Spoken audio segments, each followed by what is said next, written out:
Ethanol में बड़े बड़े इन्वेस्टर बिहार के अंदर आए हैं।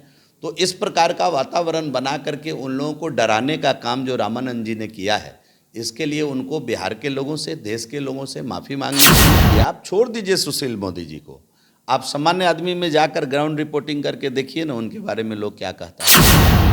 हम लोगों ने भी 19 लाख रोजगार का वादा किया था, रोजगार का 2 सालों में 4.5 लाख रोजगार सरकारी और गैर सरकारी क्षेत्रों में देने का काम किया। मैं हूँ आपके स्ताज शिवम। बिहार में अब महागठबंधन की सरकार बन चुकी है। ऐसे में सबसे बड़ा सवाल अब यह उठ रहा है कि क्या बिहार में यादव समाज, जो कि राजद का कोर वोटर है, वही लोग व्यापार कर सकते हैं। ऐसा हम इसलिए कह रहे हैं कि बिहार सरकार के मंत्री रामानंद यादव ने यह कहा कि मैंने सुशील मोदी को लेकर नहीं कहा, उनके समाज के लोगों को लेकर कहा है। ऐसे में इस वक्त हमारे साथ बिहार सरकार के पूर्व मंत्री जीवेश मिश्रा, हम उनसे बात करेंगे। जीवेश जी, जिस तरह से मंत्री रामानंद यादव बयान दे रहे हैं कि मैं उनके समाज के लोगों पर कार्रवाई करूंगा, जांच करूंगा, तो क्या लगता है बिहार में अब व्यापार नहीं हो पाएगा? जब राजद की सरकार बिहार में हुई है 1990 से 2005 तक का आप देख लीजिए, बिहार से बड़े बड़े व्यवसायी, मारवाड़ी समाज के हों या अन्य समाज के हो, जो बिजनेस क्लास के लोग हों, बड़े पैमाने पर बिहार से पलायन कर गए, बिहार छोड़कर चले गए, अन्य राज्यों में जाकर अपने लिए अवसर तलाशने का काम किए। फिर राजद की सरकार बिहार में बनी है और यही रामानंद यादव हैं, यही सुरेंद्र यादव सरीखे लोग हैं जो पुरानी सरकार में भी लालू जी के समय में ये सब काम किया करते थे। आज उन्होंने एक प्रकार से मीठी धमकी सुशील मोदी जी को साधते हुए, जब सुशील मोदी जी के बयान में वो घिर गए, उनको कुछ दिखा नहीं, तो सुशील मोदी जी को साधते हुए पूरे मारवाड़ी समाज को, पूरे व्यापारी समाज को उन्होंने धमकाने का काम किया है। व्यापार बिहार सभी का है, बिहार सभी लोगों के लिए है, बिहार के 13 करोड़ लोगों के लिए है। देश भर के 130 करोड़ लोगों में से कोई व्यवसायी, व्यापारी आकर बिहार में प्रतिष्ठान लगाना अगर चाहेंगे तो उनका स्वागत होगा। अभी पिछली सरकार में अगर देखिए 19-20 महीने में उद्योग मंत्री जी के नेतृत्व में कई उद्योग बिहार के अंदर आए और आने की दिशा में प्रयासरत हैं। इथेनॉल में बड़े बड़े इन्वेस्टर बिहार के अंदर आए हैं। तो इस प्रकार का वातावरण बना करके उन लोगों को डराने का काम जो रामानंद जी ने किया है, इसके लिए उनको बिहार के लोगों से, देश के लोगों से माफ़ी मांगनी चाहिए। बिहार सबका है और सबको यहाँ व्यापार करने का अधिकार है। और जब तक भारतीय जनता पार्टी है बिहार के अंदर, इस प्रकार के धमकी से कोई भी न डरें। हम लोग सड़क से लेकर संघर्ष तक, सड़क से लेकर के सदन तक संघर्ष करने के लिए तैयार हैं। मंत्री रामानंद यादव ने कहा कि मैं सुशील मोदी के ऊपर मानहानि का केस करूंगा क्योंकि उन्होंने मुझे बाहुबली दबंग क्यों कहा। नहीं, उनके ऊपर जिस प्रकार का पीछे से आरोप है, प्रत्यारोप है, जिस प्रकार उनके ऊपर केसों का जो पुलिंदा बंधा हुआ है और पुरानी जो छवि रही है, आप छोड़ दीजिए सुशील मोदी जी को, आप सामान्य आदमी में जाकर ग्राउंड रिपोर्टिंग करके देखिए ना उनके बारे में लोग क्या कहता है।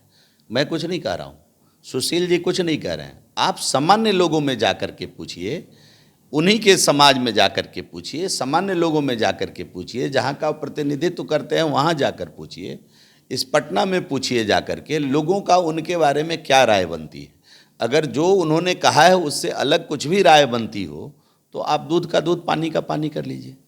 15 अगस्त का दिन था। मुख्यमंत्री नीतीश कुमार झंडा तोलन करने के बाद भाषण के दौरान उन्होंने यह कहा कि आने वाले वक्त में मैं 20 लाख लोगों को रोजगार दूंगा। और 2020 विधानसभा चुनाव की बात करें तो उस वक्त तेजस्वी यादव ने भी कहा था कि मैं 10 लाख सरकारी नौकरियां दूंगा। स्वागत योग्य कदम है। अगर बिहार के युवाओं को 10 लाख सरकारी नौकरी, उन्होंने कहा था कि हम पहले कैबिनेट में पहली कलम से देंगे, तो 2-3 कैबिनेट तो हो गया, अभी तक सरकारी नौकरी की बात कागज़ पर तो नहीं आई है। कम से कम मुंह से चल रहा है, जबानी चल रहा है। हम लोगों ने भी 19 लाख रोजगार का वादा किया था, रोजगार का 2 सालों में 4.5 लाख रोजगार सरकारी और गैर सरकारी क्षेत्रों में देने का काम किया। ये प्रमाण के साथ EPFO इंडेक्स बिहार का कहता है कि 4.5 लाख नए लोगों का PF कटना शुरू हो गया। वो नई नौकरियां थी और नए रोजगार थे। इन्होंने अगर कहा है तो स्वागत योग्य कदम है। बिहार के नौजवानों को कब तक देंगे 10 लाख सरकारी नौकरी, ये सवाल विपक्ष भी उनसे पूछ रहा है।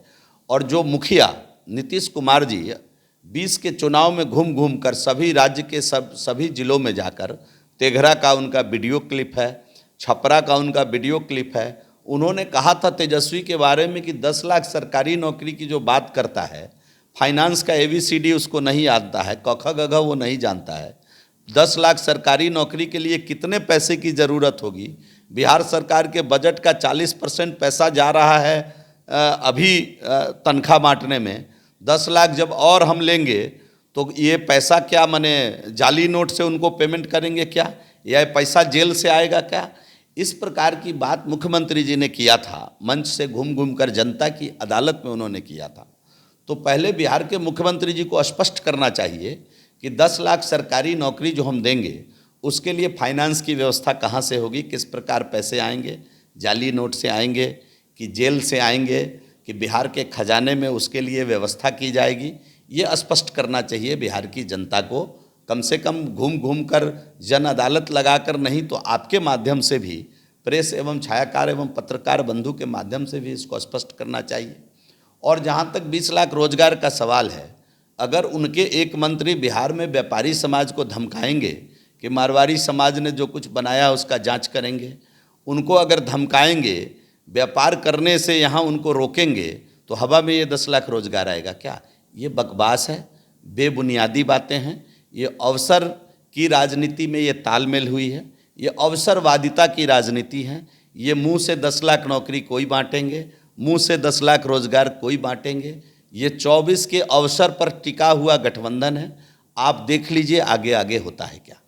तो चलिए, ये थे हमारे साथ बिहार सरकार के पूर्व मंत्री जीवेश मिश्रा, जिन्होंने बिहार के व्यापारियों को कह दिया है कि जब तक बिहार में भारतीय जनता पार्टी है, व्यापारियों को कोई भी दिक्कत नहीं होगी। उन्होंने यह भी कहा है कि मुख्यमंत्री नीतीश कुमार और डिप्टी CM तेजस्वी यादव को यह बताना होगा कि वो 10 लाख नौकरी और रोजगार जो है वो कब तक देंगे। बहरहाल अब बने रहे हमारे साथ। अगर आपने हमारे चैनल को सब्सक्राइब नहीं किया है तो जल्द से जल्द सब्सक्राइब कर ले। धन्यवाद।